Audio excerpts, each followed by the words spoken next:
மக்களுக்கு என்ன தேவையோ ஏற்கனவே வந்து தமிழக முதலமைச்சர் அவர்கள் தமிழ்நாட்டில் ஆட்சி செய்ய ஆரம்பிச்சு எங்களோட தலைவர் கழக தலைவர் நான்காவது முடிஞ்சு இன்னைக்கு 5வது ஆண்டு 5வது வருஷம் ஆரம்பம் வர இதுல வந்து என்னன்னா மக்களை பணியாற்றம் தான் அவரோட உத்தரவு.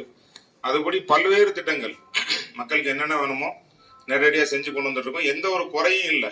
குறை இல்லைங்கிறது வந்து நேர சொல்ல முடியும். ஆட்டோ விளம்பரம் வச்சு அடிக்கும், நேரடியாக வர சொல்றோம். இது மட்டும் இல்லை, அலைய வேண்டாம்னு சொல்லி இன்னைக்கு டிஜிட்டல் மார்க்கெட் மாதிரி ஆன்லைன்ல கூட கம்ப்ளைண்ட் கொடுக்கலாம். என்ன கம்ப்ளைண்ட் வருதோ உடனே நம்ம சானிட்டரி ஒர்க், அதாவது குப்பை சம்பந்தமான பிரச்சனைகள் இருந்தால் உடனடியாக நம்ம பணியாளர் உங்களை வீடு தேடி வருவாங்க. அது மட்டும் இல்லை, நகர்ப்புற சுகாதார முழுமையாக மக்களை தேடி மருத்துவ முகாம் இருக்கு. நம்மளோட பிஎஸ் சென்டர்ல வந்து எல்லா இடத்துலையும் தினசரி செக் பண்ணி, அது டெங்கா இருக்கலாம், டெங்கு மலர்லாம் வரும். இருந்தாலும் என்ன நோய் சீசன் தந்தமே என்ன இருக்கு, டோர் பை டோர் செக் பண்ணிட்டு இருக்கோம்.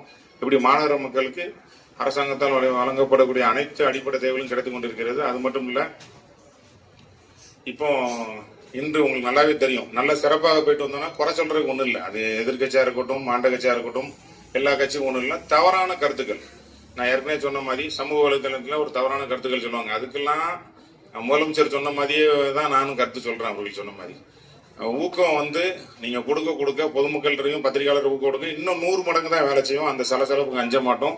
அதுதான் உங்களுக்கு தெரியும். ஏன்னு கேட்டா சின்ன இன்னும் வாரம் போச்சுன்னு மீட்டிங் சொல்லலாம். போன வாரம் கூட பார்த்துருப்பீங்க. நம்ம மாநகராட்சி உட்பட்ட பகுதி மாநகராட்சி அதிகாரி ஏன் பந்தல் எடுத்துட்டாங்க முதல் எடுத்துட்டாங்க கிடையாது. இந்த மாநகராட்சியில அனைவருக்கும் உரிமை உண்டு. யாருனாலும் மக்கள் பணி செய்யலாம், சட்டத்துக்கு உட்பட்டு. இப்ப இந்த வாசல் முன்னாடி வந்து பந்தல் போட்டா உடனடியாக நம்ம அதிகாரி அவர்களை அப்புறப்படுத்தி எடுத்துருவாங்க. பஸ் ஸ்டாண்டு தினசரி 3000 பேர் வந்து போற இடம்.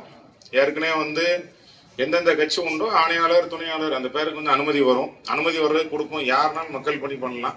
நாங்க மாநகராட்சி சார்பாகவே ஒரு 10 இடத்துல வந்து தண்ணி வச்சிருக்கோம், குடிநீர் தொட்டி. பேருக்கு மட்டும் விளம்பரம் வைத்து சுகாதார கேடாக நடத்தக்கூடாது என்று என்னோட கோரிக்கை. அது எந்த கட்சியா இருந்தாலும் சரிதான். இப்ப நாங்க இருக்கோம், எங்க தலைவர் உத்தரவுப்படியும் போட்டிருக்கோம். அது தனி, நம்ம மாநகராட்சி வச்சிருக்காங்க, அந்த உள்ளாட்சித்துறை நிர்வாகம் சார்பாக தனி. எல்லாமே ஹைஜீனிக்கா இருக்கணும். அதுல இருந்து மக்களுக்கு சுகாதார கேடு ஏற்படுத்தக்கூடாது. அதனால என்ன சொல்லணும்னு இடம் இல்லாம தவறான நோக்கத்தை சொல்லுவாங்க. இருந்தாலும் நம்ம பணி 100% மேல தொடர்ந்து போவோம். நீங்க மனு கொடுங்க, வேற என்னன்னாலும் உடனே தெரிவிச்சிருக்கோம். நன்றிங்க.